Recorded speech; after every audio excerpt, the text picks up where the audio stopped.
¿Vio Doc ayer la clase de la OTI, de artritis? No. Aravena. No. Muy buena charla. ¿A qué hora fue? ¿Quién presenta? 8 de la noche. ¿Vos presentaste primero, doctor? Sí. No, bien. No, la verdad que no lo vi. Y Cuando le mandan enlaces, te lo mandan. Dale, sí, enlace simple de base. Sí, no, la verdad que aprovechó lindo webinar toda esta cuarentena. Está bueno, la verdad que Bajen los micrófonos que se les escucha todo a ustedes, loco. No, el tema es que estamos uno al lado de otro, entonces lógicamente nos van a escuchar cuando hablo acá, pero cuando comience la presentación ya nos callamos. Dejá de rentar. Ya te vas a enterar. Hay un caso para vos. Ah, buenísimo, meta. Ahí opino. Dale. Después me callo. Bueno. ¿Por cuál empezamos? Bueno, empieza... Tobillo Bueno, ahí está Humero. Bien. Perfecto, ahora compartimos pantalla y arrancamos. Dale.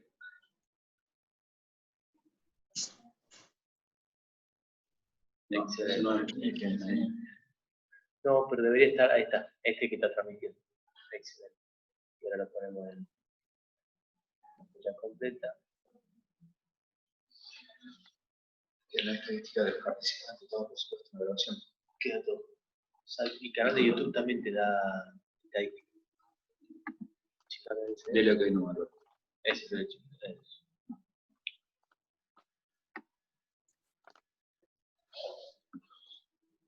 Malo.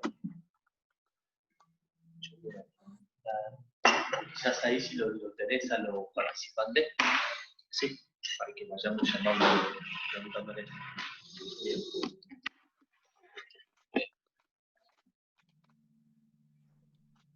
¿Listo? ¿Comenzamos?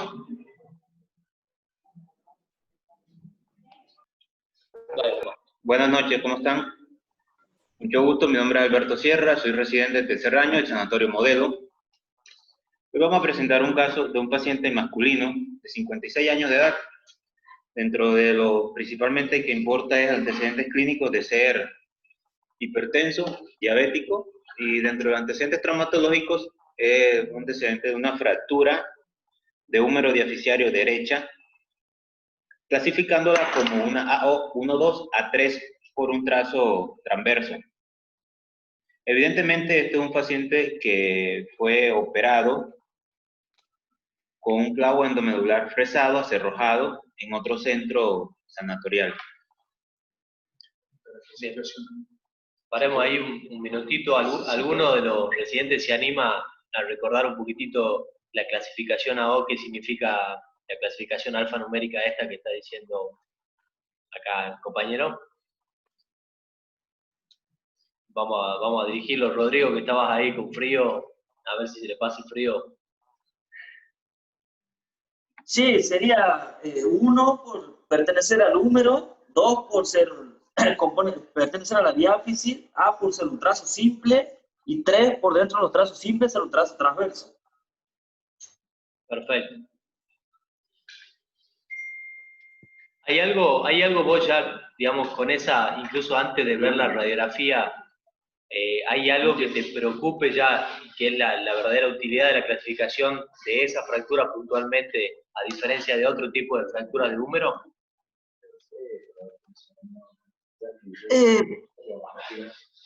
En un trazo transverso hay que descartar la posibilidad de una fractura patológica, y bueno, y en el tema de la osteosíntesis hay que valorar por ahí otra posibilidad y calcula que un trazo de fractura que va a ser muy inestable y que va a soportar mucha carga, y que no necesariamente es que la osteosíntesis con un clavo endomedular la única opción posible. Un poquito abajo. Tomando un cafecito. ¿Qué? No, ya no, Cristian está. Bueno, continuando, como paciente fue operado en otro centro sanatorial, evidentemente nos llega a los 4 meses de postoperatorio, donde le dieron de alta. Ahí evidentemente vemos una radiografía de frente y perfil, una panorámica, puede llamarse así, de húmero derecho, principalmente. ¿qué nos llamaría la atención cuando nosotros recibimos a este paciente en el consultorio? Exacto. ¿Alguien más de los más chicos, alguno de los residentes de ustedes? Álvaro, criticar a la osteosíntesis que hicieron a este paciente, ¿qué te parece?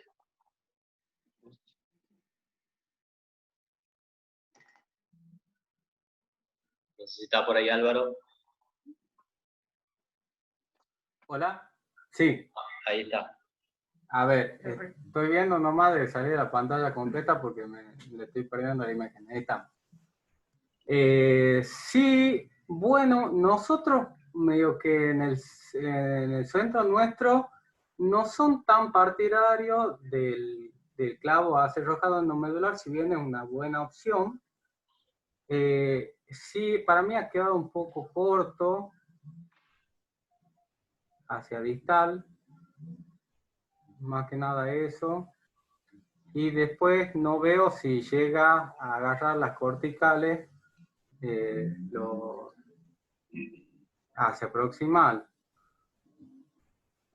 ¿Qué te parece el ingreso del clavo y del diámetro del clavo?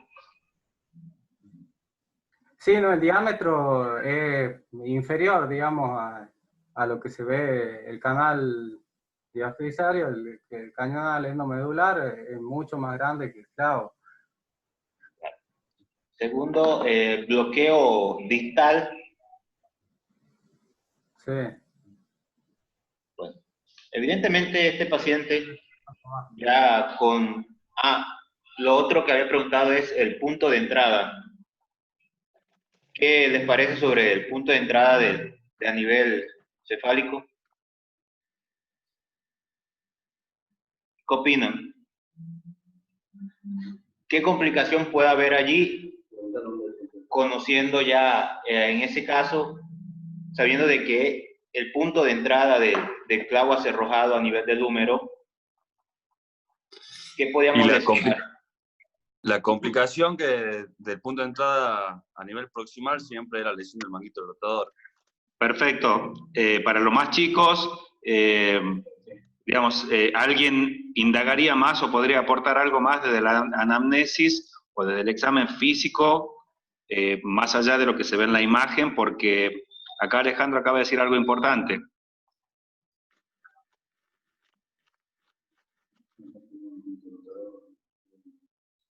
Sí, yo evaluaría un poco lo que es el manguito rotador, las rotaciones, si tiene dolor, si tiene déficit de rotación, alguna impotencia funcional a nivel de la movilidad del hombro. Perfecto. ¿Y hay alguna otra cosa desde el punto de vista de tu examen físico, un paciente que fue operado, qué sé yo, no es el patrón más clásico de fractura, pero siempre una fractura diafisiaria de húmero, ¿qué te interesa descartar? Bueno, lo ven, mencionó Rodrigo, siempre más que un trazo transversal, descartar una fractura patológica. Bueno, sí, fíjate, es un paciente de 56 años que acá nos decía que no tenía antecedentes. ¿Qué otra cosa, sobre todo si vos lo recibís también en el episodio agudo del paciente? La lesión del Bueno, evaluar un poco si no hay lesión del nervio radial. Exacto, si ahí no me hay estaba diciendo también Álvaro. ¿Y cómo valorías eso? Foster-Lewis, bueno, puede tener un déficit de extensión de muñeca, una mano péndula. Y bueno. Perfecto. ¿Tenía algo de eso el paciente? No, evidentemente el paciente no presentó lesión neurológica. Bien. Ni preoperatoria ni postoperatoria. Bien. El paciente nos llegó... ¿Yo puedo hacerle una pregunta al presentador? Sí. Bien. ¿Tenés alguna radiografía en donde se vea si los bloqueos proximales pasan la segunda cortical? Doc, evidentemente no tenemos esa radiografía. No la tenemos, pero evidentemente como es un control operatorio que nosotros pedimos, porque evidentemente no lo operamos nosotros, vino operado de otro centro. Bien. La segunda pregunta. ¿Alguien de los que lo recibió al paciente notó que el foco de la lesión se mueve? Sí, evidentemente tenía movimiento y le dolía. Muy bien. En cuanto a la presentación que hiciste vos recién, la tercera pregunta que quería hacerte es ¿por qué la presentás como si fue como un clavo endomedular acerrojado fresado? ¿Vos tuviste en el protocolo que diga que está fresado el húmero? O sea, ¿por qué lo presentaste? Sí, Doc, porque evidentemente accedimos al protocolo quirúrgico de él, evidentemente lo indagamos y el protocolo nos informa que es un clavo acerrojado y fresado. No, sí, pero la pregunta es si el médico que lo ha operado ha fresado el canal medular. Bueno, evidentemente si el médico lo operó, si fresó, no sabemos, pero dentro del protocolo sale que lo fresan. Bien. Bueno, sigamos. Bueno, Doc, evidentemente al mes de control, el paciente nos ingresa nuevamente por la guardia porque hace una caída de su propia altura con dolor e impotencia funcional a nivel del brazo. Solicitamos radiografía de frente y perfil nuevamente y nos encontramos con este casito. Y evidentemente, y ahora el diagnóstico que nosotros le habíamos puesto, ¿cómo sería? Perfecto, eso. A ver, veamos qué Yo opina. le hago la pregunta a los residentes. Con las imágenes que tienen, ¿cómo le harían ustedes una maniobra para saber si ese foco se mueve? ¿Cómo harían ustedes el diagnóstico clínico?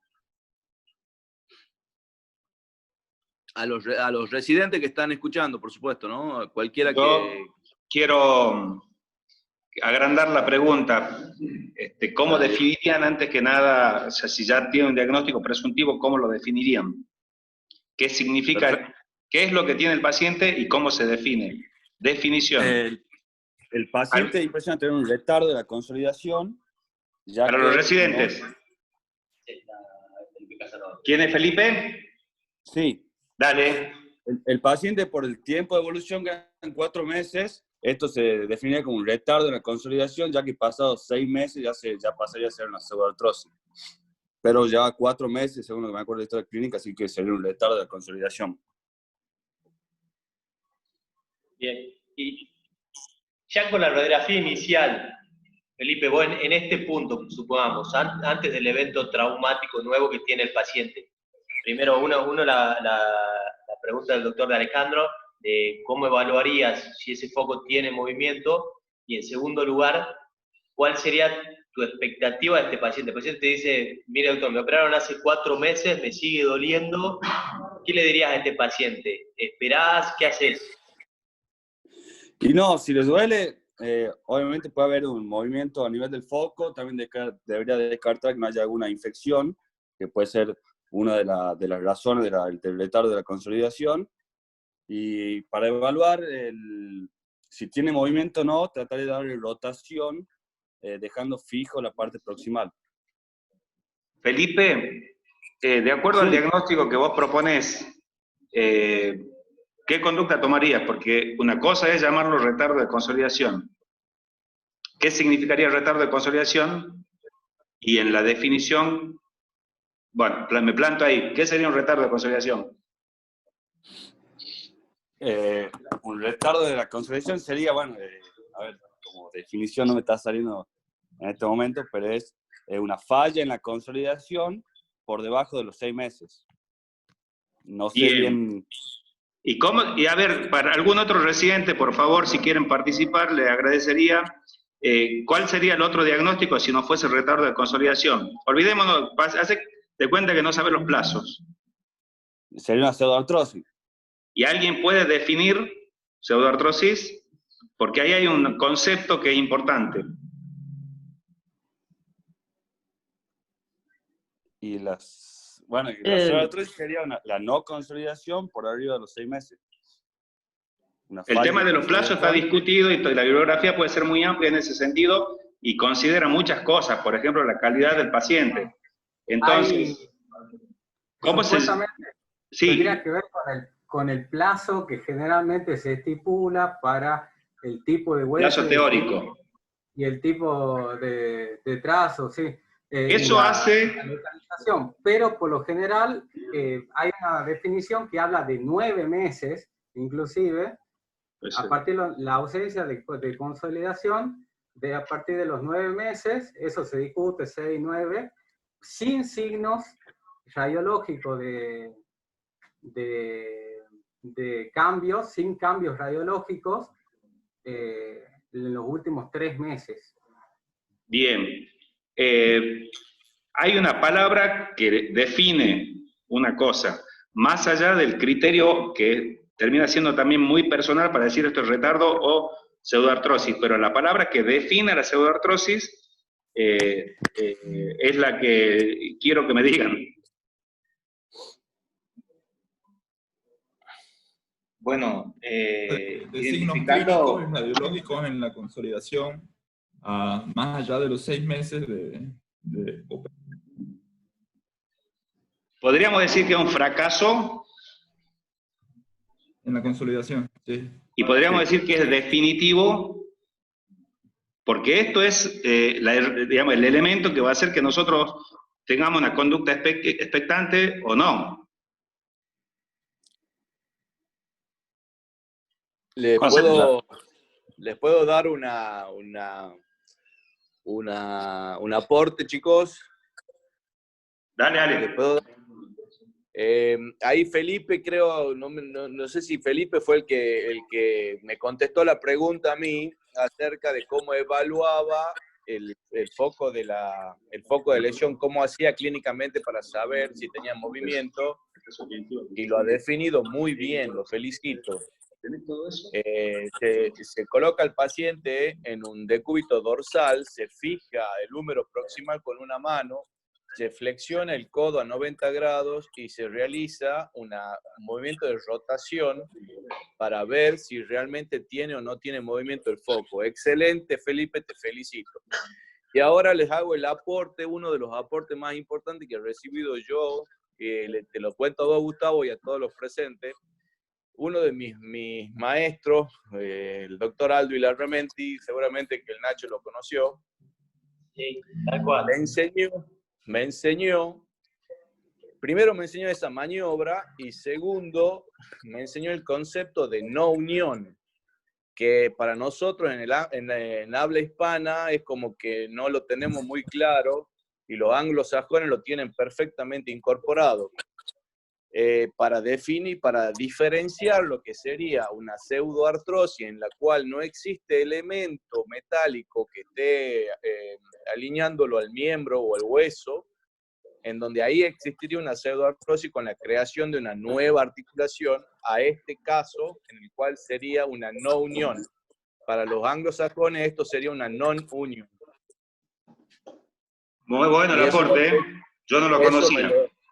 Eso me lo enseñó el profesor doctor Aldo Ilarramendi, fallecido ya hace un par de años atrás. Bueno, entonces quisiera que se queden con esa idea conceptual, digamos, que es un fracaso, que es definitivo y que tiene 2 condiciones más. Yo le robo este tiempo a todos para que encontremos por ahí la manera de interpretar las patologías, porque nos va a ayudar mucho ser conceptuales. Que sería, no sé si a lo que se refiere el doctor, si es atrófica o hipertrófica. No, eso ya es una clasificación. Listo. Vos, hemos dicho que es un fracaso, hemos dicho que es definitivo. ¿Tiene movilidad? Sí.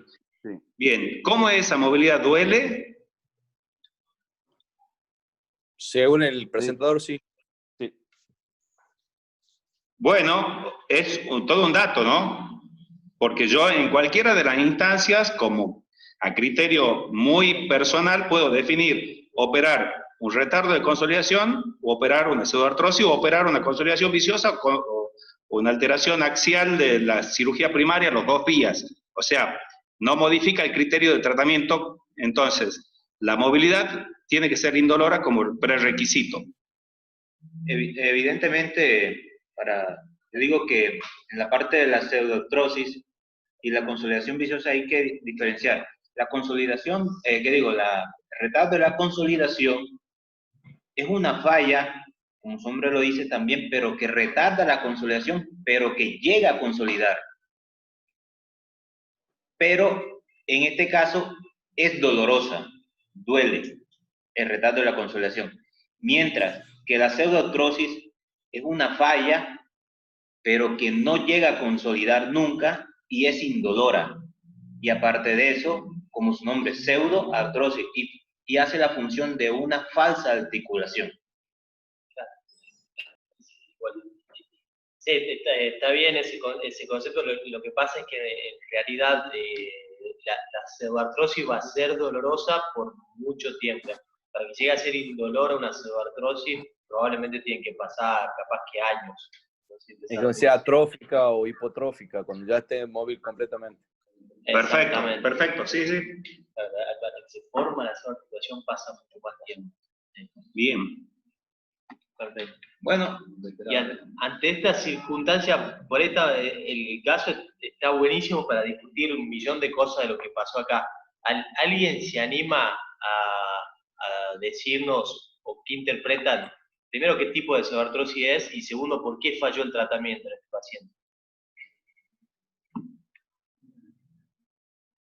¿Quién se anima si no elegimos ahí? A mi criterio, es una pseudoartrosis hipotrófica.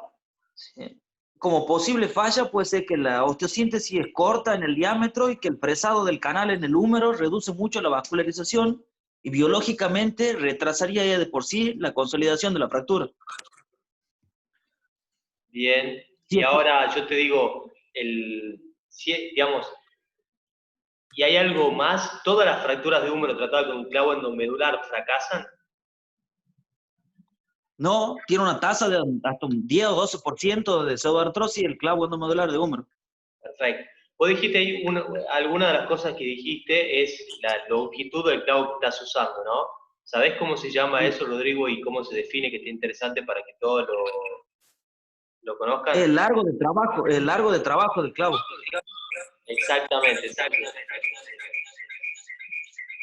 ¿Hay alguien ahí con micrófono?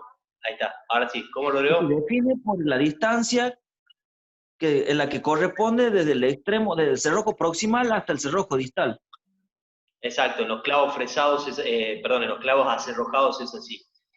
Y supongamos, ¿y vos qué pensás que intentó hacer el cirujano inicialmente? Digamos, ¿qué buscó con esta osteosíntesis en este paciente? ¿Qué tipo de estabilidad, ¿sí? Buscó darle esta fractura? Supongo que intentó buscar una estabilidad relativa del foco. Excelente. ¿Y te parece una buena idea, una mala idea, más o menos? En las fracturas transversas, en donde la superficie de contacto es tan baja, por ahí no sería la mejor indicación buscar la estabilidad relativa en el foco de fractura. Bien, perfecto. Entonces, ese es el factor que te estaba faltando, digamos. Tenés una fractura transversa, y ¿sabés cómo se llama eso, Rodrigo, o algún otro que quiera participar también? ¿Cómo se llama el concepto ese de las fuerzas que actúan sobre la superficie ósea de una fractura? Es la teoría de Perrens, que es la teoría la teoría de Perrens. De Perrens. De strain. ¿Sí? Es una fractura que tiene alto strain, ¿sí? O sea, tenés 2 segmentos óseos con una superficie de fractura muy pequeña, y eso, entonces las fuerzas que se transmiten a través de la fractura son muy grandes. Entonces, por eso es que en general las fracturas diaficiarias resuelven mejor con estabilidad relativa, excepto las fracturas simples, ¿sí? Entonces probablemente todo ese conjunto de cosas que venían diciendo con Rodrigo es lo que determinó que este paciente fracase el tratamiento, ¿no? Y ahora yo le digo, supongamos, más allá del paciente, ahora se rompió el clavo, como ven en el cerrojo proximal, pero ¿qué dirían digamos, de este paciente? Supongamos, si este paciente, por más que no hubiera roto si hubiera roto el clavo, ¿ustedes qué pensarían, digamos? ¿Qué tratamiento le ofrecerían al paciente?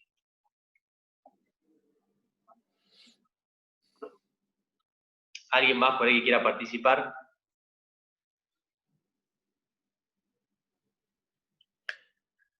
¿Quiere que opine yo? En este caso, bueno, obviamente hacer una extracción del material y se podría hacer una reducción abierta con fijación interna. Bueno, para ella te está yendo muy adelante, pero la pregunta sería cómo le harías otro estudio al paciente, alguna otra cosa, ¿qué pensás? Bueno, el paciente no queda claro muy bien, a mí no me queda muy claro en la historia clínica si ya venía con dolor o no, pero también habría que descartar que no sea una artrosis infectada, ¿no? Buen punto. Muy bien. Muy bien. Evidentemente se descartó el proceso infeccioso mediante estudios de laboratorio, precisamente los restantes de fase aguda, los cuales salieron negativos. Una pregunta, ¿a alguien le pediría una gammagrafía marcada con infectón?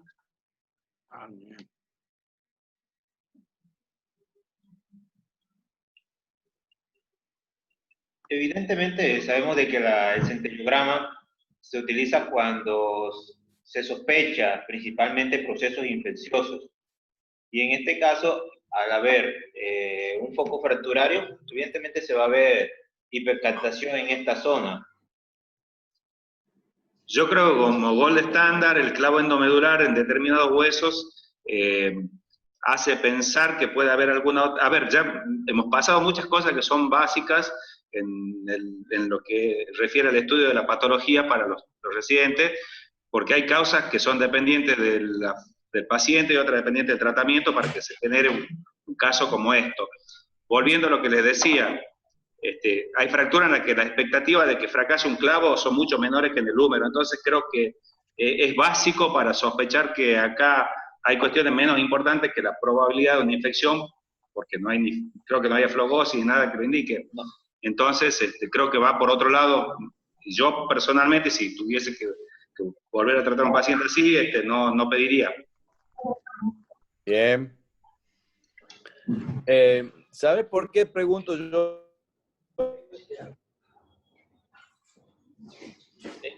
Sí, Doc, lo escucho. Para que vos vayas ya con toda la idea clara de cómo actuar.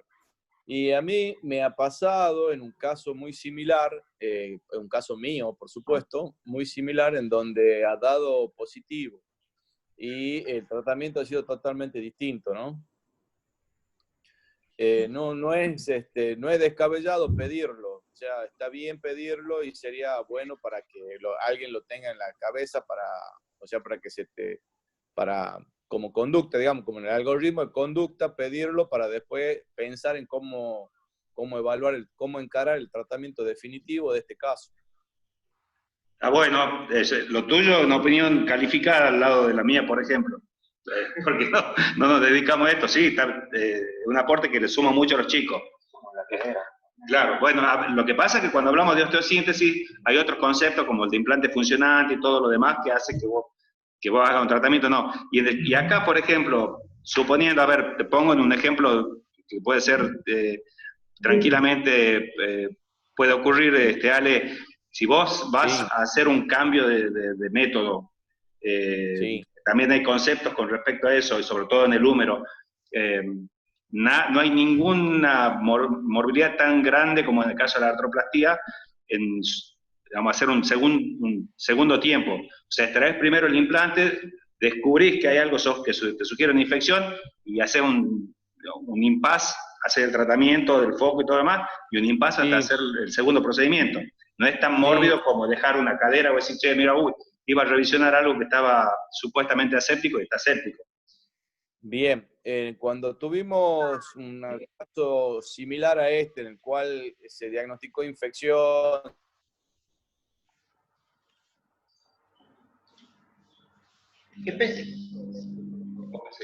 ¿Qué pensarían si no hubiese habido una fractura del implante? ¿Qué opinan sobre la dinamización ahí en este caso? No te entiendo la pregunta, por favor, hacerla de vuelta.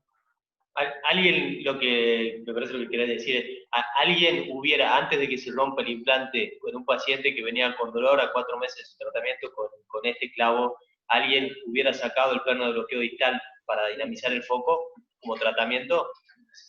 Espero que los chicos contesten y después te doy mi opinión. Sí, sí, sí. Vamos, muchachos, participen. Si no, desaprueban todos.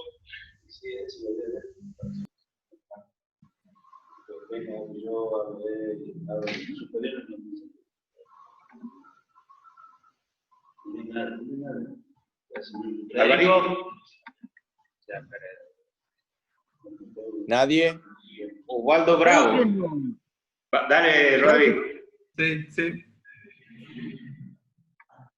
Dale, Rodrigo. Para mí sería una opción viable.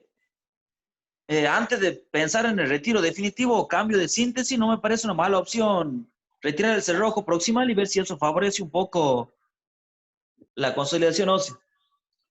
Aún con la fatiga del implante. Ahora, suponiendo... Yo te digo, antes de que se rompa el clavo, ¿no? Vos dijiste, Rodri, que la causa de este retardo de consolidación, no unión o pseudoartrosis, es que le falta estabilidad al foco de fractura, ¿no? Y vos pensás que, ¿qué pensás que está resolviendo dinamizando el foco, por ejemplo? No, en realidad yo creo que es una pseudoartrosis hipotrófica porque se lesionó la biología endomedular del clavo y eso fue lo que retrasó la consolidación. Bueno, ahí entra otra discusión que podemos tener. Por ahí no está claro si o en el examen cómo fue el primer tiempo del postoperatorio del paciente, si estuvo con dolor, si no mejoró, si empeoró la radiografía. Está bien tu idea. Igual, la idea sería, pero bueno, vos dinamizando el foco, ¿pensás que le aportás biología? No, pero sí está descrito que puede favorecer la consolidación ósea. Pero evidentemente la dinamización se utiliza cuando hay en miembros de carga, o sea, depende de lo que es el miembro inferior, tanto en fémur como en tibia. Ya en húmero no es muy utilizado esta parte, porque evidentemente acá no hay carga que tenga el miembro. Claro, digamos, personalmente por ahí Alejandro, no sé, por ahí tiene una opinión más calificada, pero en general, digamos, si vos no estás resolviendo el conflicto o lo que impide que tu fractura consolide, por más que lo dinamices, no vas a lograr probablemente buenos resultados. Ese es el tema.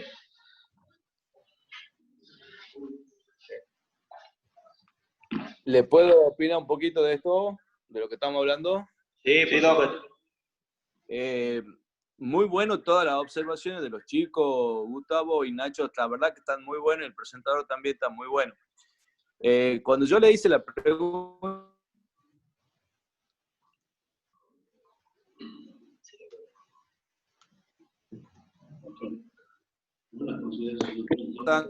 Está con mala señal, Ale. Si no hay un 30% de contacto, no, y hay que ver si no está rotado. Realmente. Si está rotado no va a consolidar nunca.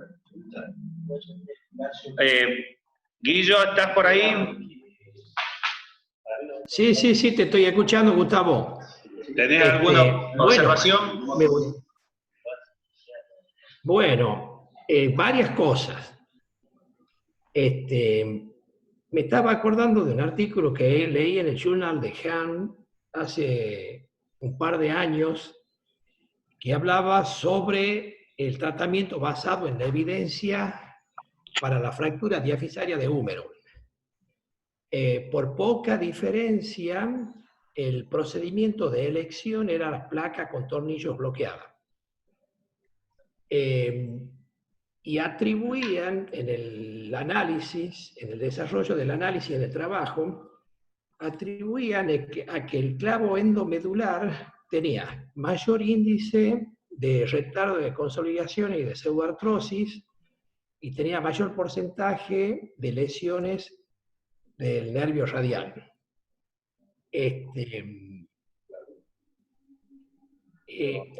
Luego, analizando digamos, yo ¿por qué cuento eso? Porque no es mi primera opción el enclavado endomedular en las fracturas de húmero. Sin duda que los que eligen este procedimiento lo hacen pensando en la incisión mínimamente invasiva y en la posibilidad de la preservación del hematoma fracturario y, digamos, de ahí ya, si usas ese método, vos necesitas ciertas condiciones. Te ha quedado faltando un tornillo en el extremo distal, porque vos necesitas que tenga un efecto antirrotatorio y con un solo tornillo no lo lográs. Necesitas poner 2 tornillos para que no te haga el badajo de campana que creo yo que es lo que ha llevado a la rotura del implante. No tiene aspecto de estar infectada, pero siempre es una posibilidad que debemos considerar ante todo retardo de consolidación o pseudoartrosis. Y no sé si me falta considerar algo más, Gustavo o Alejandro. Díganme.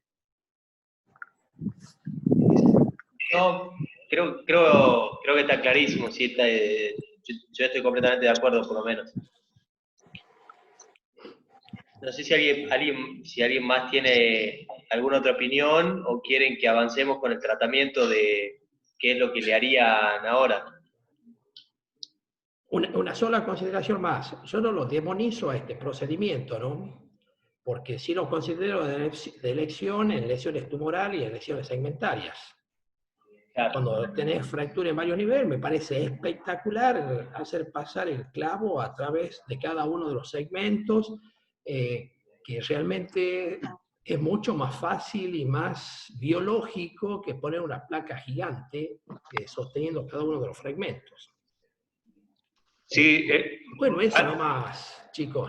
Antes de avanzar sobre el caso en particular, les quiero dejar la inquietud a todos los chicos respecto de lo que es esta patología, porque a lo largo de su vida profesional se van a encontrar con ella, no solo en este segmento, sino en cualquier parte del organismo, del aparato locomotor.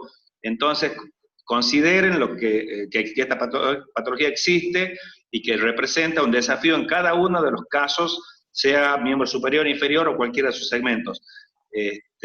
Sobre todo con las condiciones que favorecen a que ésta se desarrolle desde el punto de vista biológico, desde el punto de vista de las configuraciones de la fractura, de la edad del paciente, de si fuma o no. Entonces hay mucha tela para cortar con respecto a esto desde el punto de vista básico y también desde el punto de vista del avanzado del estudio de la patología.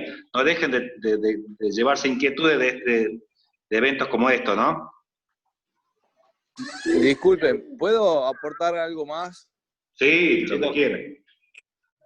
Yo cuando les he preguntado acerca del bloqueo proximal, si pasaba a la segunda cortical, es una de las cosas muy importantes a tener en cuenta, porque en este método lo que sucede habitualmente es que no se lo logra. El doctor Collado ha dado la opinión exacta acerca del último bloqueo que tampoco se ha hecho, lo cual ha favorecido a que esto se mueva en forma constante desde el momento de la cirugía. Y también he preguntado acerca del fresado, porque habitualmente en la técnica original acerca de cómo se hace un húmero con clavo endomedular, directamente no se fresa y habitualmente se usan clavos sólidos, o sea, no canulados. Y por último, como el doctor Collado lo ha dicho, no es mi elección para el tratamiento de esta patología. Habitualmente yo utilizo placa con tornillo. Y ahora sigamos.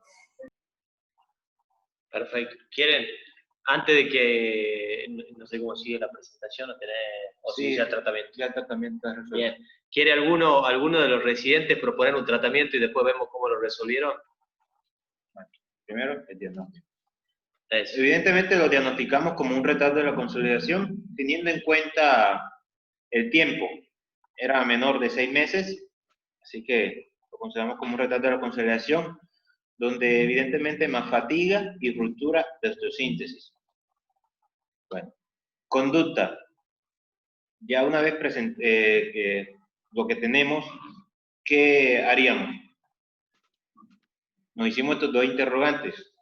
Podíamos dejar el clavo endomedular sin ningún problema y hacer, y hacer la extracción o hacer una osteosíntesis con ellos.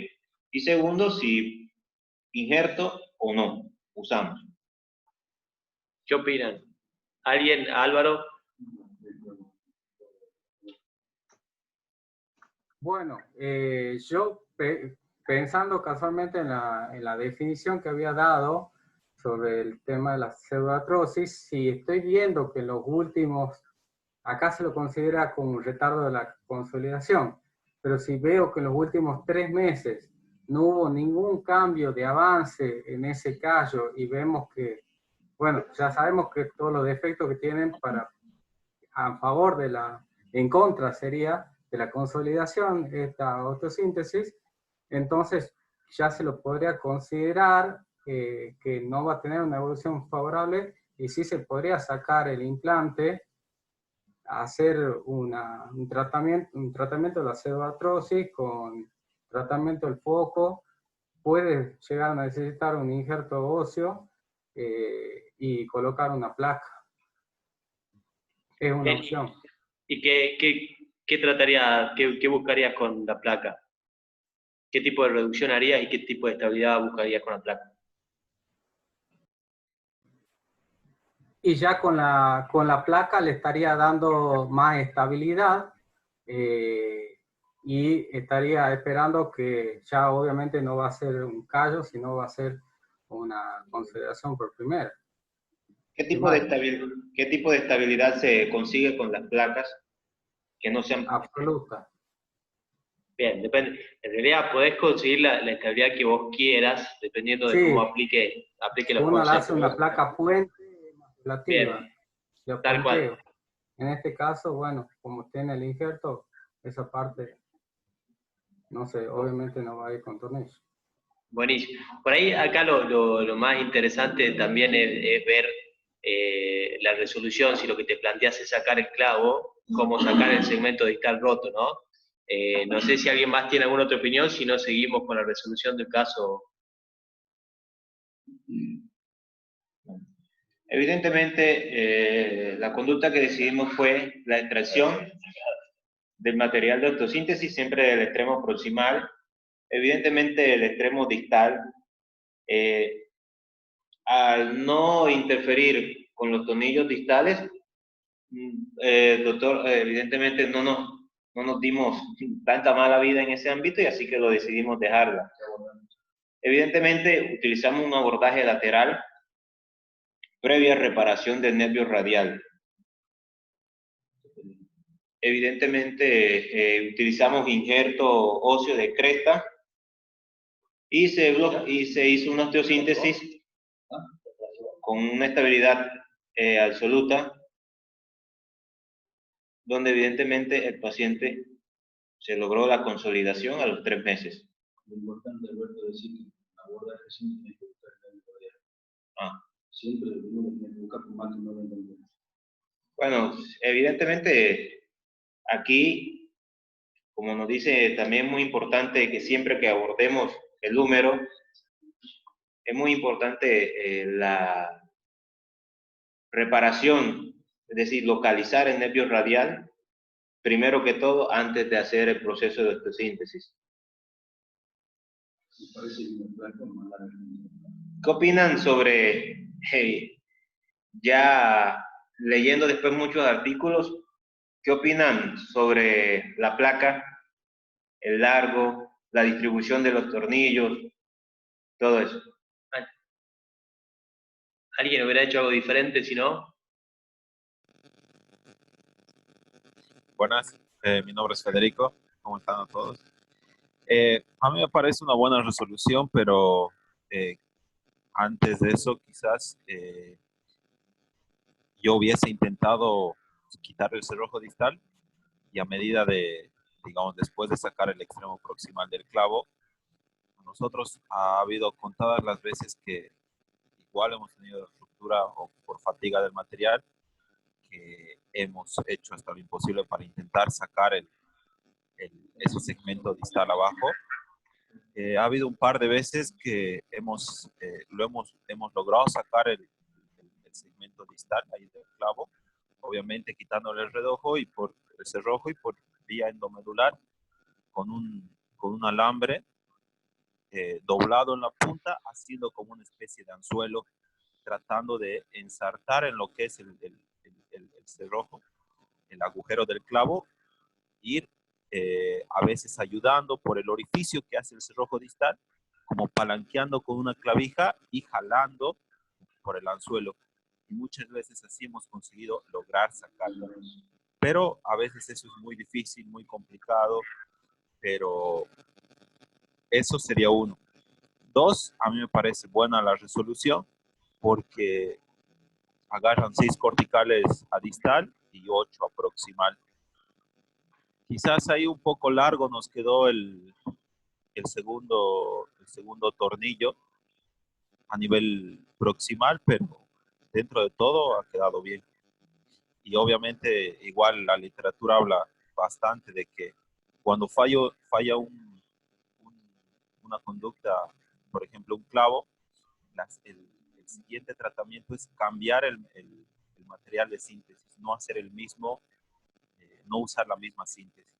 Y siempre hay que tener en cuenta en la placa, tanto pre, intra y post, valorar siempre la integridad del radial durante toda la cirugía, más que todo al inicio y al final, para comprobar que no estemos lesionando o la placa no esté chocando, para no tener una neuropraxia del radial.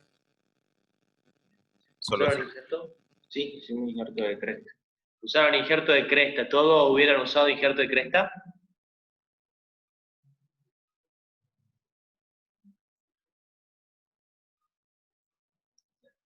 Por ahí la duda que uno se plantea es si el conflicto es mecánico porque le falta estabilidad al foco.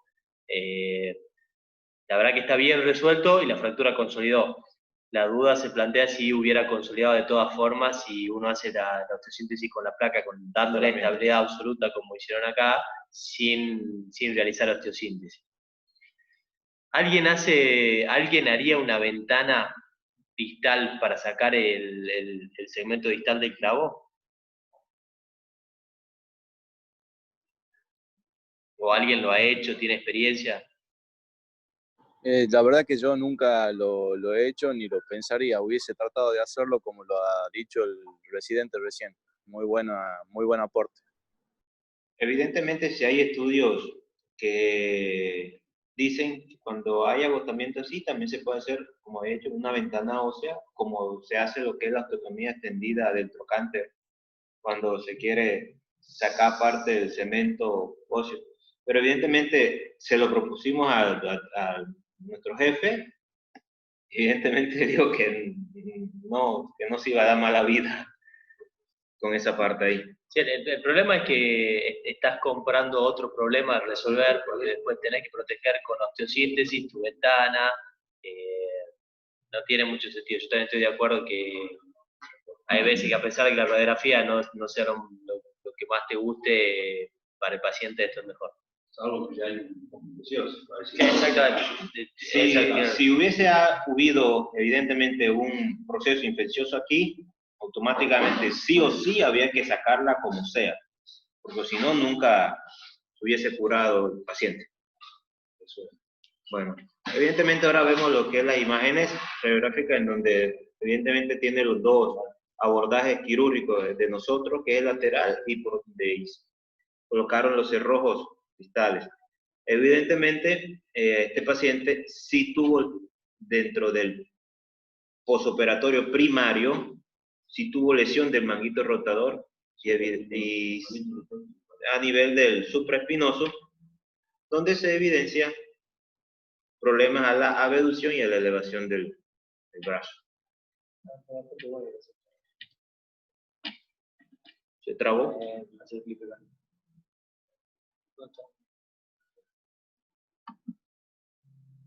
Disculpe. A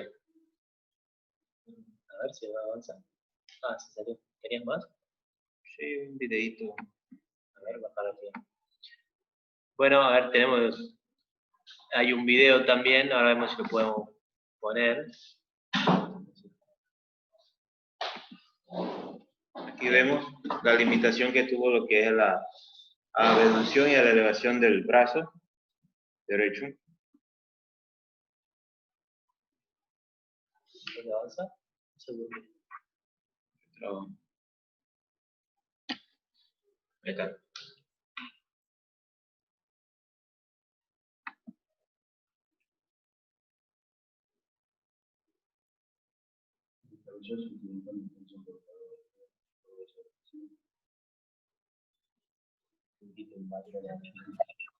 Otra vez. No se olvide.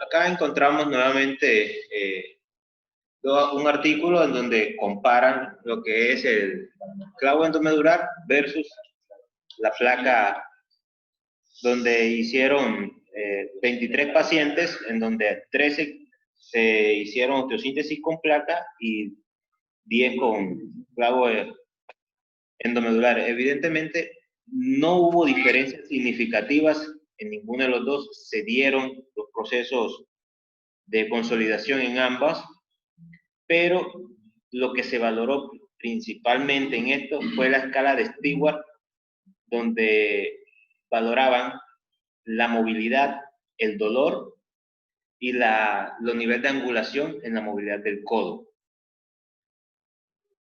O sea, no hay un rol estándar de placa o clavo. Sí, También tenemos otro tratamiento, donde se valoró también 22 casos con placa DSP y placa LC-DSP, evidentemente con buena evolución en el 90% de ellos.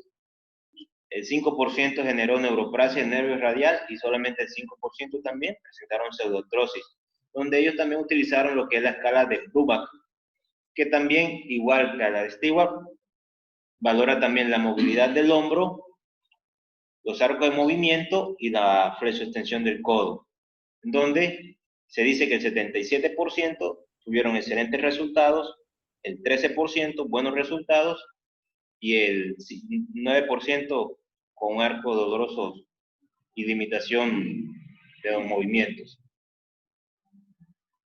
Y bueno, eso es todo, amigos. Muchas gracias. Muy bueno. ¿Alguna pregunta, muchachos? Los felicito a todos porque está excelente lo que han presentado. Los felicito. Muy bueno. Gracias, Doc. ¿Quién va a presentarse el otro? Sí.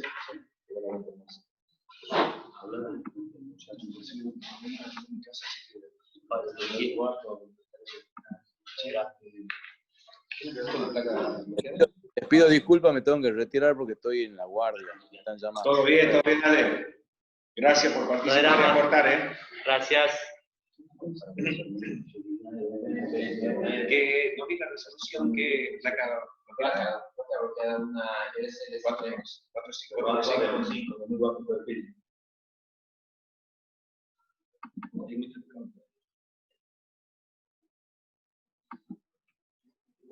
No hay otro diseño, sigue siendo una placa de lesión, no hay otro diseño de placa común.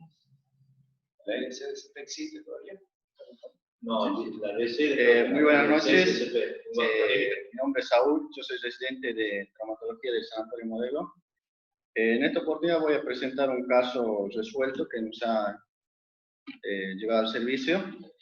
Se trata de una paciente femenina de 19 años de edad, no presenta antecedentes clínicos ni traumatológicos.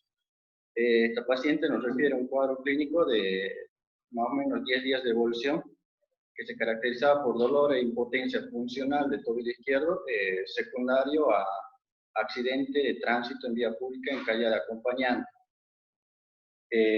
Al examen físico, nosotros podemos observar a nivel de tobillo izquierdo la presencia de ectemas, tobillo tumefacto, con dolor, deformidad, impotencia funcional. Tanto la sensibilidad como el relleno capilar y los pulsos periféricos estaban presentes.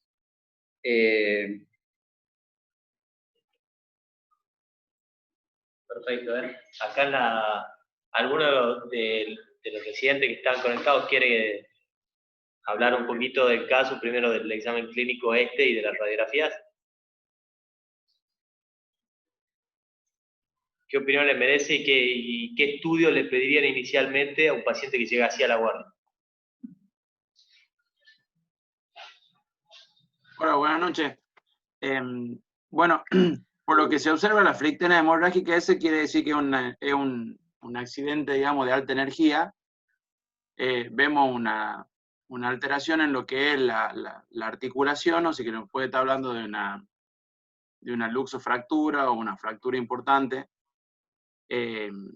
Y además también tenemos pérdida del eje en cuanto al miembro inferior izquierdo. Es muy importante también en este caso valorar más allá del tobillo, que es lo que más nos impresiona, también la parte de medio pie y antepié para descartar una Lee-Frank y un síndrome compartimental posteriormente. Bien, Gerard. Sí, perdón. ¿Cualquier fractura de tobillo hace flictena? ¿Hay algún elemento favorecedor? No todas las fracturas de tobillo hacen flictena. ¿Hay algún... Está hablando de alta energía. Bien. ¿Y hay algo que es más importante de resolver ya que la fractura? La luxación. Exacto. O la deformidad articular, digamos que es una urgencia. Exacto. Cuando hay flictena seguramente faltó una reducción precoz. No te olvides que lleva 10 días de evolución esto y no sabemos si le llegó inmovilizado o algo. O sea, sí, ha llegado inmovilizado. Bueno.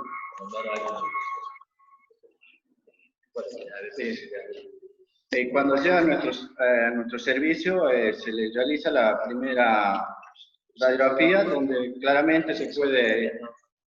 Alberto, cierra el micrófono. Bueno, cuando llega a nuestro servicio se le realiza una radiografía de frente y perfil, pero no tenemos, también se le pide en este caso un frente estricto o de mortaja, como se llama también. Ahí claramente se puede evidenciar que hay una alteración en su forma compatible con una fractura trimaleolar. Entonces, se puede observar también que hay un gran inmovilizado con una valva posterior. Esta ya sería en inversión. Eso ha favorecido a que las partes blandas, como el tobillo está en deseje, eso favorece a que las partes blandas sufran y bueno, los sistemas se deben a eso también. Supongamos, le llega a este paciente, ustedes entonces en la guardia le hacen esta radiografía, supongamos que el evento es agudo, se conforman con este resultado radiográfico, hacen algo más, cambian algo. Buenas, Fede. Si a mí me llega un paciente así, agudo, yo lo que le hago es reducirlo en la guardia y alinearlo. Siempre valorando bien que tenga ahí el milímetro, que tiene que tener toda la mortaja y que esté en eje para evitar este tipo de... Bien, ahora supongamos una cosa, llega, haces la maniobra de reducción, le haces una radiografía de control y sigue luxado. Lo volvés a llevar a hacerle el rayo, volvés a hacer la maniobra de reducción, volvés a hacer la radiografía y sigue luxado. ¿Qué haces?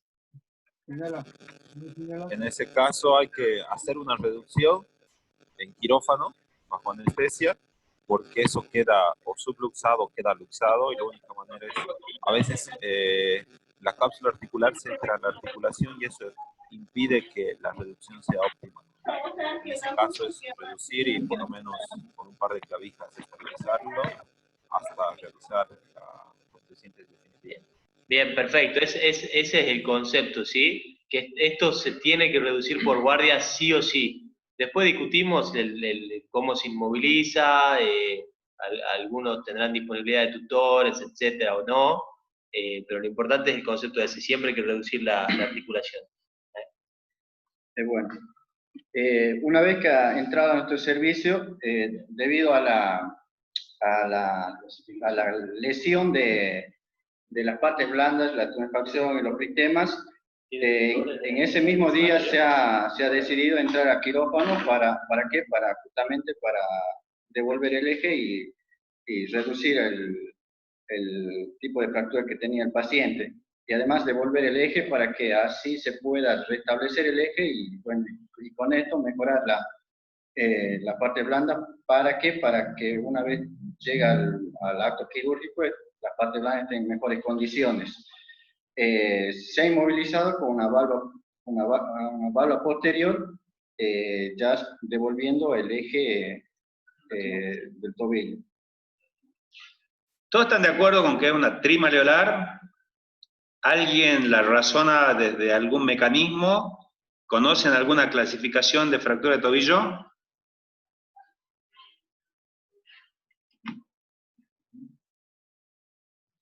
Rodrigo, que estás con el micrófono abierto. Sí, de acuerdo, bueno, la clasificación, la que usamos nosotros en el servicio, la clasificación del Lauf-Hansen, y en este caso, sobre todo por la fractura vertical del maleolo medial, deberíamos sospechar que el mecanismo fue en inversión forzada del pie, en supinación y en rotación externa. Rodri, te hago una pregunta para que tratemos de razonarla. Tenés una fractura vertical del maleolo, que es un gran fragmento, ¿y cómo la ves a la fractura del peroné? ¿Qué te imaginas que hay una qué? Hay una compresión del peroné, hay una rotación, hay un trazo espiroideo, te impresiona que es avulsiva, eso te lleva a pensar en que hay algún mecanismo más puro que el complejo de pronación, supinación, rotación y eso. La verdad que no veo muy clara la fractura del peroné, pero me impresiona no ser una fractura del todo rotacional como lo que esperaría encontrar en el mecanismo. Yo la veo como que fuese justamente de la articulación para abajo y como que fuese avulsiva. No sé si, por ahí, lo que yo, nuevamente esto por ahí merecería otro tipo de estudio, porque hasta yo dudo de que sea trimaleolar. Pero sí, no, sería en el caso de la sospecha, sí, sería mandatorio hacer un estudio más complejo, pero sí me parece que lo que sigue siendo subóptima la reducción, que el astrágalo no está en el eje de la tibia, y sí me hubiese planteado hacer otro tipo de fijación en el quirófano para mejorar la reducción de ese tobillo. Perdón, Rodri, ¿qué le falta? ¿Qué maniobra vos le hubiese hecho con el yeso para corregir esa condición de subóptima que vos describís? No hubiese planteado la posibilidad de usar un tutor externo que me permitiría el mejor manejo de partes blandas y controlar mejor la reducción del astrágalo dentro de la mortaja. ¿Como tratamiento inicial o definitivo? Como tratamiento inicial, no, sí, como tratamiento inicial, no. De ahí, además, hacer los estudios complementarios, esperar la resolución de la parte blanda, controlar eso y planear con los estudios la resolución definitiva. Rodri, para los chicos, ¿te acordás de la clasificación de Rodri Hansen? Sí. ¿Podés enunciarla? El tipo 1 es el mecanismo que se produce en supinación y X. No importa el orden, porque al final de cuentas es una clasificación por por mecanismo, o sea que si el uno se llama de una manera, o sea con que vos me digas los mecanismos posibles, yo me quedo recontento y me salva, porque yo tampoco me acuerdo cuál es cuál. Supinación y aducción, supinación y rotación externa, pronación y aducción y pronación y rotación externa. Y hay dos mecanismos purísimos. Aducción pura y abducción pura.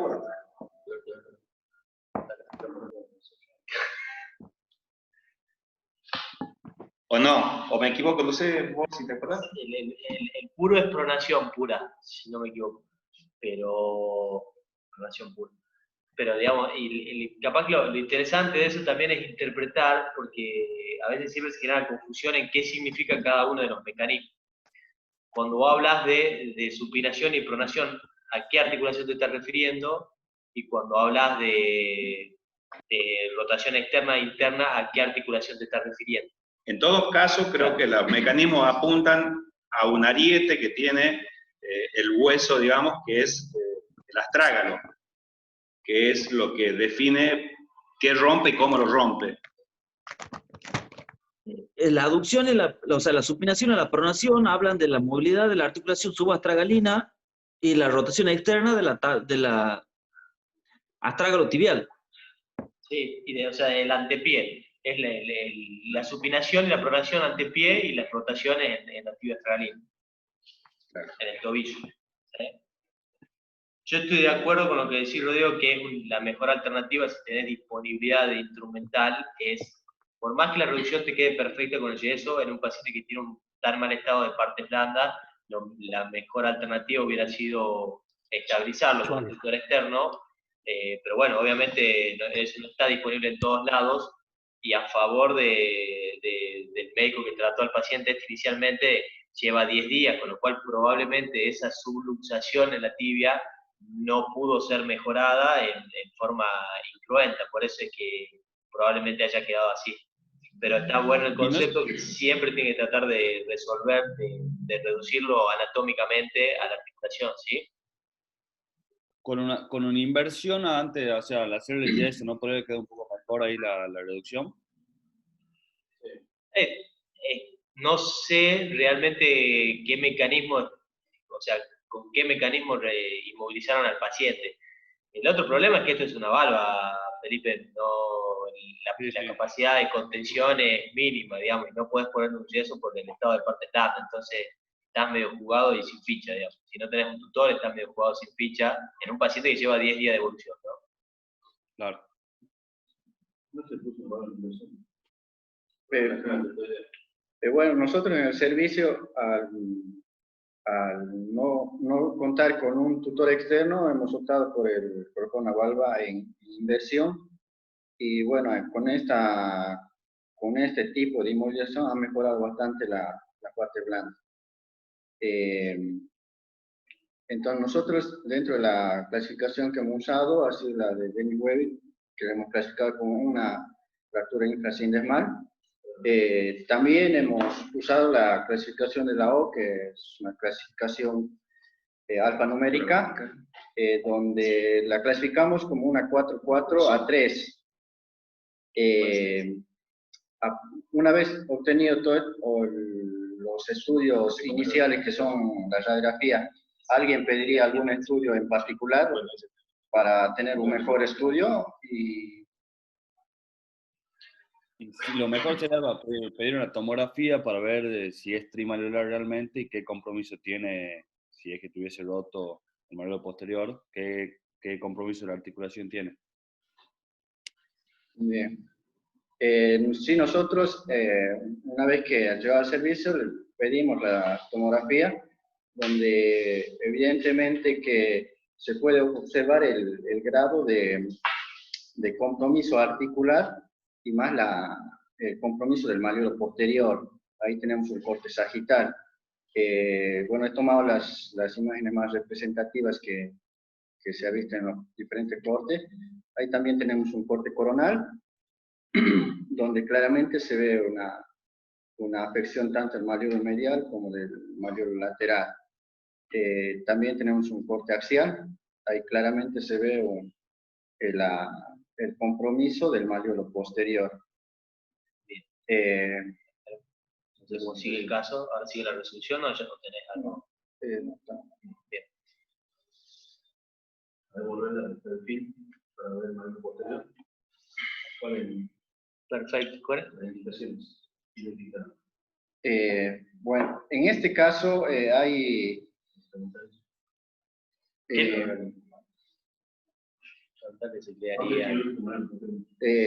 ¿alguien me podría decir si con este tipo de estudio ustedes tendrían la posibilidad de hacerle algo al maleolo, hacer algún gesto quirúrgico?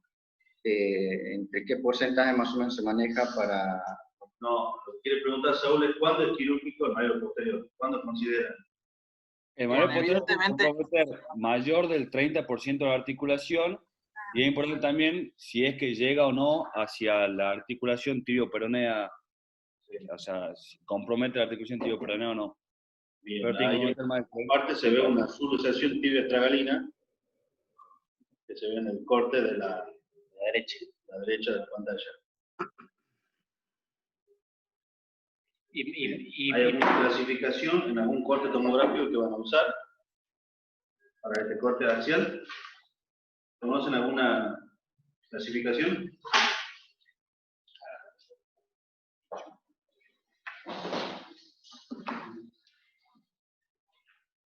Clasificación de Haraguchi, ¿me entendí nombrar?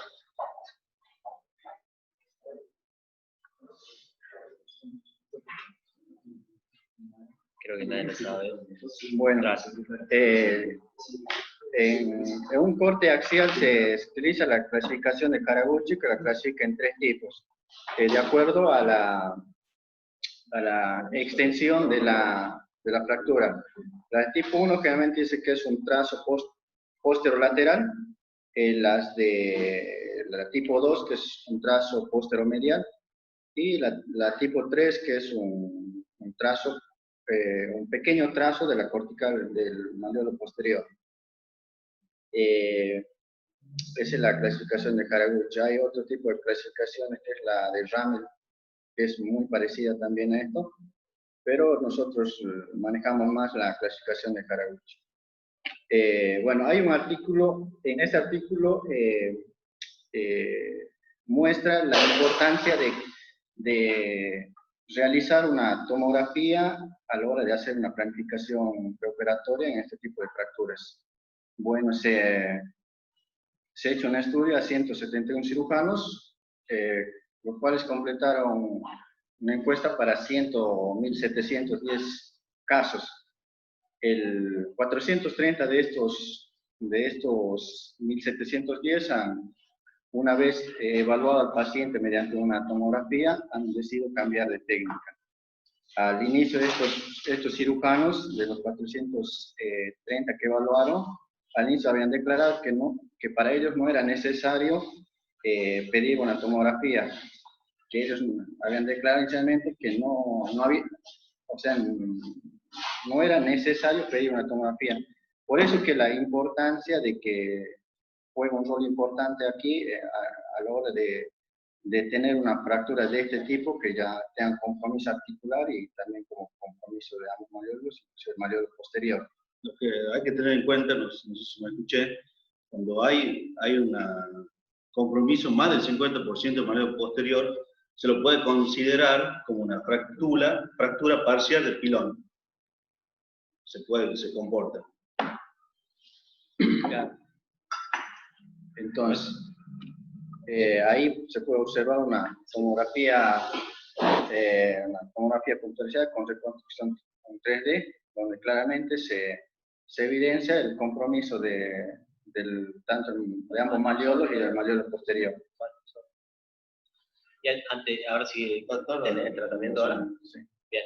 Ahora, hay un detalle, digamos, inicialmente con este estado de parte blanda del paciente, ¿qué tratamiento le ofrecerían? Supongo que están en Suiza y ustedes pueden ofrecer el tratamiento definitivo, inicial al paciente. ¿Qué le propondrían a este paciente?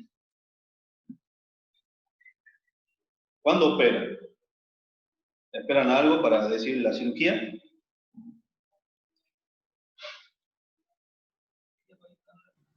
chicos. Generalmente se ¿El recomienda... signo del pliegue o del test de la arruga tienen en cuenta antes de definir la cirugía? Lo ideal, si no es posible operar al paciente dentro de las 24 horas antes de que se produzca todo el edema de partes blandas, lo ideal es posponerlo de 7 a 10 días o hasta que se presente el signo de la arruga y recién a partir de ahí planear el ingreso a quirófano. Bien, explicarlo, Rodrigo, para los más chicos, el signo de pliegue, ¿cómo es? Bueno, se controla, se hace el control diario del paciente, sí, se va haciendo un pellizco en la piel y se ve cómo se mantiene el pliegue, ¿sí? Que se va produciendo a medida que va perdiendo tensión las partes blandas, vamos recuperando tejido, y nos habla de la resolución o del inicio de la resolución del edema de partes blandas. Bien, perfecto. Y ahora, no sé si Rodrigo o alguien más, creo que Álvaro estaba poniendo el micrófono para decirnos algo. ¿Qué tratamiento le harías, Álvaro? No, digo que decía del tema de la flictena, ya instalada la flictena en este caso, ya tenemos una alteración a nivel de la zona de incisión, digamos, por lo menos, si uno, para reducir la parte del peroné, va a necesitar seguramente una placa, y en ese caso, para incidir ahí, esa parte, si no me equivoco, tiene una flictena, y aumentaría el riesgo de infección. Habría que esperar a que se resuelva. Álvaro, una preguntita. ¿Vos irías por el abordaje prono o dorsal? O sea, de boca abajo o boca arriba. ¿Qué resuelve primero o lo resuelve? ¿Me entendés? ¿Qué va a resolver primero? ¿El malero posterior o el peroné o el malero medial? No, el medial primero. Tendría que... tengo Álvaro, entendido que en el caso vertical... Lo primero, siempre cuando tenés una fractura del malero posterior, tenés que la resolución del malero posterior para que te dé la longitud del peroné. Porque si reducís del lado medial, te puede quedar acortado el peroné. Lo que recomiendan es que reducir el malero posterior. Si no tenés mucha experiencia, operarlo boca abajo, reducir el malero posterior y después lo da vuelta y te va por el lado del peroné y después el medial al último. Pero siempre tenés que ir con doble abordaje. Sí. En este caso, un triple abordaje. La idea es si lo vas a abordar el malero posterior o lo vas a hacer percutáneo. ¿Va con un tornillo canulado o placa?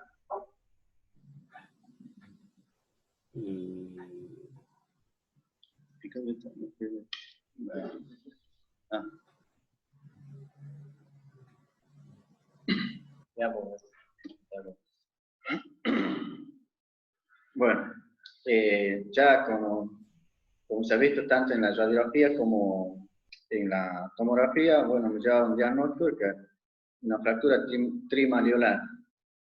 Entonces ya estaban hablando sobre las opciones de tratamiento que se va a realizar en este paciente. Evidentemente, como el paciente joven con una fractura trimalleolar, con compromiso articular, el tratamiento creo que está claro que es quirúrgico. Entonces, nosotros hemos optado por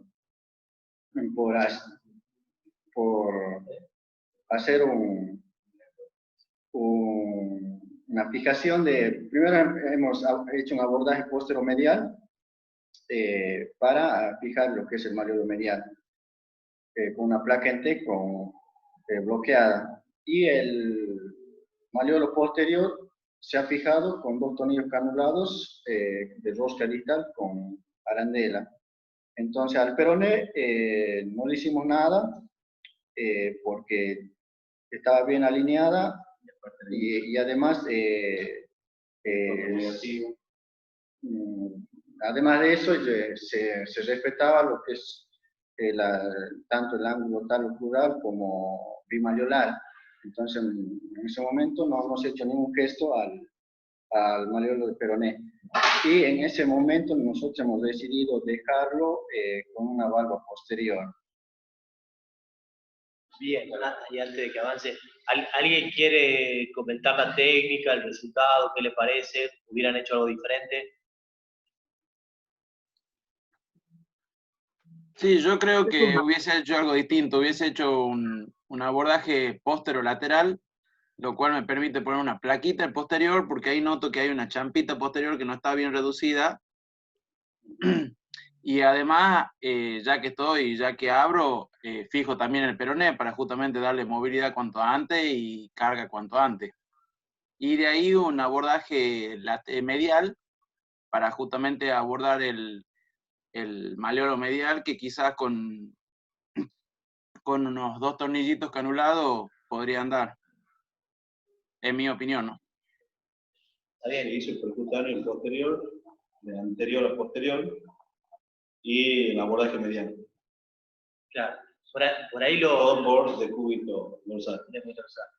Por ahí lo que no... Lo que costaría pensar de tu abordaje, Gerardo, no sé quién habla, Gerardo, ¿no? Sí. Sí. La duda es si podés, desde tu abordaje póstero-lateral, resolver el fragmento, porque fíjate que el fragmento principal es póstero-medial. Quizá la duda que me plantearía es si puede resolverse por 2 abordajes, intentar resolver el maleolo medial y el maleolo posterior por un abordaje póstero-medial, que es parecido a lo que se hizo acá, y después, si querés fijar el peroné, hacer un abordaje lateral al peroné. La otra duda es, te planteas que podés con tornillos canulados resolver la combinación que tenía el peroné, el maleolo medial, porque si volvemos un poquitito acá a los estudios tomográficos, fíjate el grado de combinación que tenía. Y Sí, está con minuto, pero veo que es un fragmento importante, digamos. Es un fragmento grande, sí, tal cual. Por eso lo importante del corte axial y la clasificación de Haraguchi es lo que te da la indicación del abordaje, si va a ser postero medial o postero lateral. Tienen que tener en cuenta el fragmento. ¿No? Sí, pienso como decir que acá en este corte de tomografía, si uno puede resolver por el abordaje postero lateral, ahí el maleolo es una buena alternativa para usar una placa antideslizamiento en el peroné y resolver por ese abordaje postero-lateral las dos cosas. El problema es que sigo pensando que la combinación articular que tiene y demás no lo vas a poder resolver desde el postero-lateral. Esa es la duda que me genera de tu abordaje. ¿Alguien más que tenga alguna otra opinión, algo? Yo hubiese hecho un abordaje postero-medial en decúbito prono. Hubiese puesto una placa de tercio de tubo con un tornillo en el maleolo posterior y 2 tornillos en la metáfisis de la tibia. Y no me parece mala la resolución del maleolo medial. Y al peroné si no lo hubiese hecho nada. Coincido con vos, Rodrigo, se puede haber optado por un decúbito prono y después decúbito ventral. Exactamente. Creo que una fractura infrasinesmal de peroné en el tiempo de inmovilización que requiere una fractura de maleolo posterior con minuta, ya tendría que estar resuelta la fractura y no nos va a complicar mucho la progresión de la carga, en este caso en el paciente. Exacto. Bien, y suponete que cómo, a pesar de que vos decís una fractura infrasinesmal no debería tener compromiso la sinesmosis, ¿cómo lo podrían evaluar intraoperatoriamente? El test de Cotton es uno de los test que se pueden hacer. En este caso, hubiese hecho falta hacer una mínima incisión en el peroné para poder poner el gancho.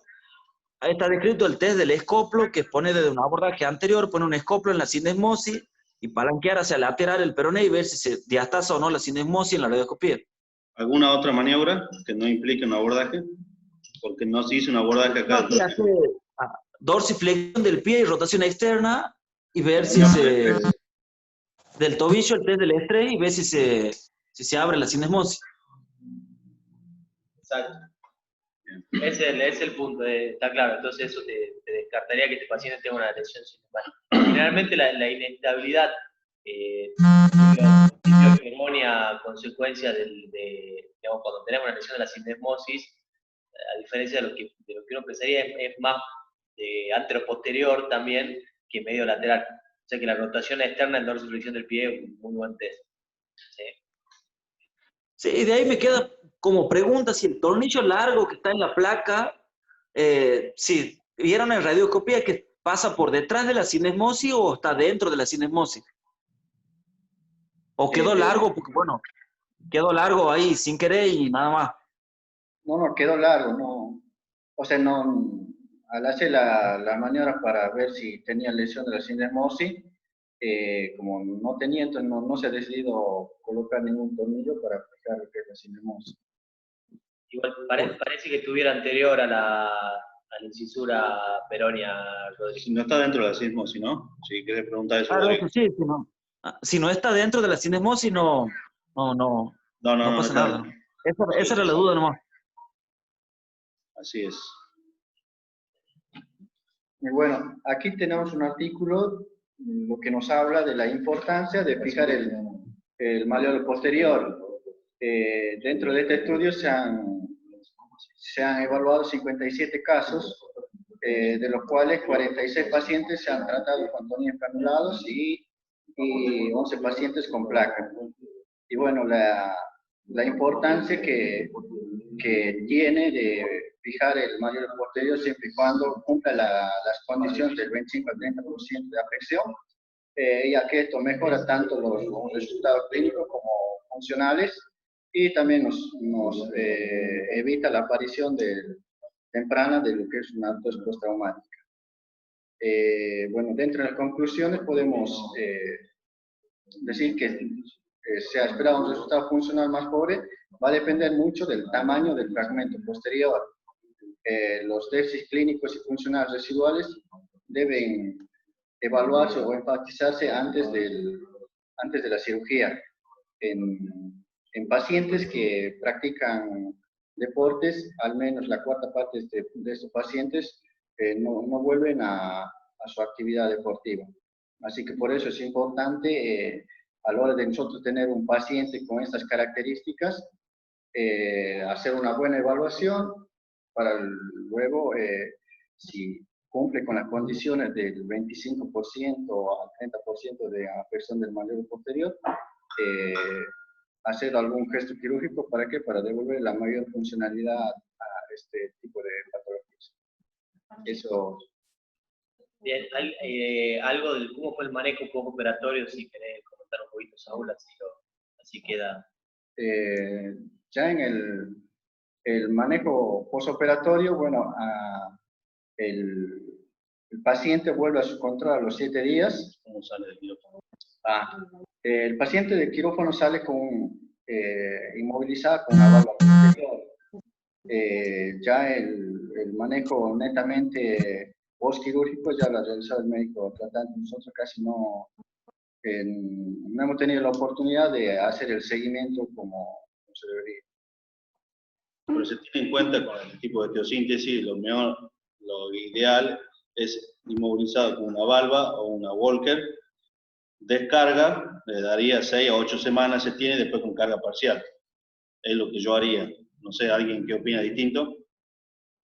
Empezarían con la carga parcial, ¿a qué tiempo?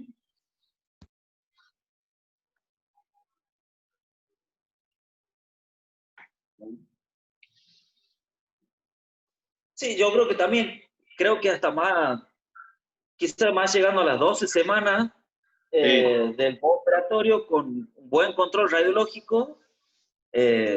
Sí, recién a partir de las 12 semanas empezaría con la carga parcial en este tipo de fracturas. Bueno. Así es, está claro. Sin duda, sobre todo por la conminución que tenía articular en el segmento, en el sector posteromedial.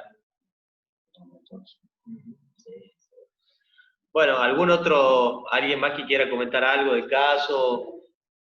¿Alguna cosa? Bueno, creo que eso es todo entonces. Vamos a dejar de compartir, se lo vamos a todos. ¿Alguna duda, algún comentario de alguien? Muy bueno. Muy buenos los casos, felicitaciones para los presentadores. Y ya vamos a hablar para el próximo, que sería, mañana mandamos bien a ver cuándo va a ser el próximo para que no coincida con ninguna otra actividad de la asociación, así vemos para empezar a preparar los casos. Doctor Collado, ¿nos quería comentar algo?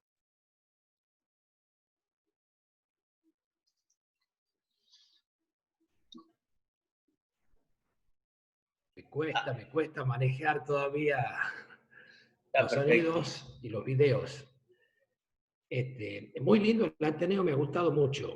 Excelente el manejo de las clasificaciones en relación a los casos clínicos y una visión muy actual de todo. Me parece excelente. Muchas gracias, doctor. Y va a quedar grabado esto, así que la idea va a ser que empiecen a quedar todos grabados en el canal de YouTube de la TOT, así que lo vamos a subir a este, pero los próximos van a ser transmitidos en vivo también. Así que bueno, muchas gracias a todos por venir, gracias a los presentadores y nos vemos en la próxima. Chao. Nos vemos. Chao. Buenas noches. Chao, Julie.